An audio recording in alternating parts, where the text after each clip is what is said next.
Баяғы ерте заманда кемпір мен шал өмір сүріпті. Олардың жалғыз қызы бар екен. Шал балық аулап, кемпірі ау жамап күндерін көріпті.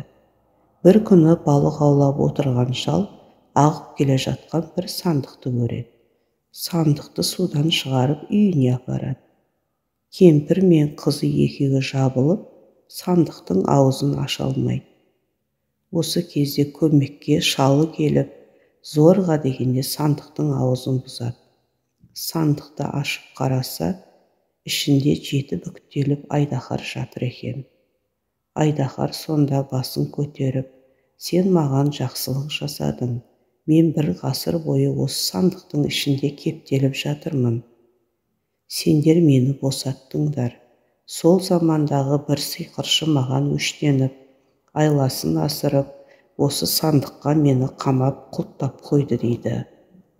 Сандықтың іші тым тар болғандықтан, бойымдағы бар қасиетті күштен айрылдым. Күннің көзін көрмегендіктен соқыр бола жаздадым. Енді болмағанда аштан да өлер едім деп оларға тиіспейді. Керісінше, осы жақсылығың үшін сені балығы көп жерге апарайын. Сол жаққа көш дейді де, өзі бойын жазып, тынығып алған соң, оларды ертіп, балығы мол жайлы жерге апармақ болады. Кемпір мен шал жарайды деп келіседі. Бірнеше күн өткен соң, күш жинаған айдаһар үшеуін арқасына отырғызып, жүктерін салып, айтқан жеріне жеткізеді. Кемпір мен шал айдаһар әкелген жерге үйін тігеді. Қызы оларға тамақ әзірлейді. Бәрі отырып, тамақтарын ішіп болған соң, айдаһар олармен қоштасып, өз мекеніне ұшып кетеді. Енді шал балық аулауға судың жағасына барады. Шалдың қармағына үлкен балық ілінеді. Балықтың үлкендігі сондай татып шығаруға шалдың әлі жетпей, көмекке кемпірі мен қызын шақырады. Үшеуі жабылып жүріп әрең дегенде балықты шығарады. Шал осындай тағы үлкен 2 балық аулаған екен. Шал аулаған 3 үлкен балығын алып, сол жердегі ханның үйіне барады. Хан балықтарды көріп, олардың үлкендігіне таң қалады. Хан шалға 3 табақ алтын беріп, 3 үлкен балығын сатып алады. Ханның сыйлығына риза болып шал үйіне оралады. Хан балықты жегісі келіп, үлкен балықтың біреуін аспазшыға қақтап әкелуіне бұйырады. Аспазшы балықты алып тазалай бастағанда, балыққа кенет тіл бітіп, мені жеме, үлкен қателік жасайсың дейді де жоқ болып кетеді. Аспазшы болған оқиғаны ханға келіп баяндап береді. Сонан соң хан екінші балықты пісіртпек болады. Ол да күл болып жоқ болып кетеді. Соңғы балықпен де осылай болады. Бұл неткен ғажайып деген оймен хан шалдың үйіне келіп, балықты қай жерден аулағанын сұрап біледі. Енді хан қылышын алып сол жерге барады. Суды жағалап келе жатып, басы бас, арты тас бір адамды кезіктіреді.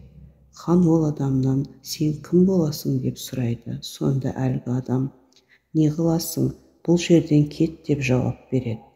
Неге кетуім керек дейді түкке түсінбеген хан. Бұл ұзақ оқиға. Жазықсыз сен де бір пәлеге душар боларсың. Қазір әйелім келіп қалады, кет дейді. Хан айт деп қоймаған соң, әлгі кісі, мен 3 рулы елім бар еді. Соны билеп тұратын хан едім. Бір күні ел аралап үйге келсем, малайларым жылап отыр екен. Неге жылайсыңдар деп сұрасам, сіздің бәйбішеңіз осындағы сиқыршымен тамыр болып, сиқырын үйреніп алды. Енді сізден құтылудың амалын ойластыруда. Бір күні сізді де өлтіреді ғой деп соған жылап отырмыз дейді. Түнде сіз ұйықтап жатқанда байлаулы тұрған тұлпарды мініп, мына жолмен барып, мына жолмен келеді дейді. Осы сөздеріңді дәлелдей аласыңдар ма дегенде, Күнде кешке жақын кетеді, бүгін де барады деді малайларым. Бұл әңгімені естіген соң мен түнде әйелімді аңдыдым. Барсам әйелім кетіп қалыпты, бірақ сол жерден әлгі дәу сиқыршыны кездестірдім. Ашумен барып оны қылышпен салып қалып өлтірдім. Үйге қайтып келіп орныма жаттым. Ертеңіне тұрсам, әйелім жылап отыр екен. Неге жылайсың, бостан-босқа адам жылай ма дегенім сол еді. Әйелім бір табақ суды шашып жібергенде, өзің көріп тұрғандай осындай күйге душар болдым дейді. Онымен қоймай, елімді 3 айыр су қылып, халқымды балыққа айналдырып жіберді деді. Осы күнде өлген дәуге мына жолмен барып, сүйегін құшақтап жылайды. Келіп мені ұрып кетеді деп сөзін аяқтайды. Әңгімені тыңдаған хан, кәне сол жолмен мен де барып көрейін деп келіп қараса, расында дәудің сүйектері жатыр екен.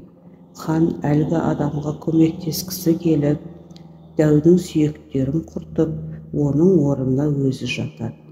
Біраз уақыттан соң осы араға әлгі адамның әйелі келеді. Бірақ дәудің орнында басқа адамның жатқанын байқамады. Әйелі келіп құшақтап, сен тірілер күн бар ма екен деп еңіреп жылады. Осы кезде қан қимылдап, мен байыңды басын бас, артын тас қыл деген жоқпын, бар, орнына келтір деп зіркілдейді. Бұны күтпеген әйел сасып қалады. Сол кезде хан орнынан тұрып, әйелді күйеуінің қасына ертіп барады. Әйелі тағы да бір табақ суды шашып жібергенде, бәрі қалпына келеді. Әйелі сиқырынан арылады.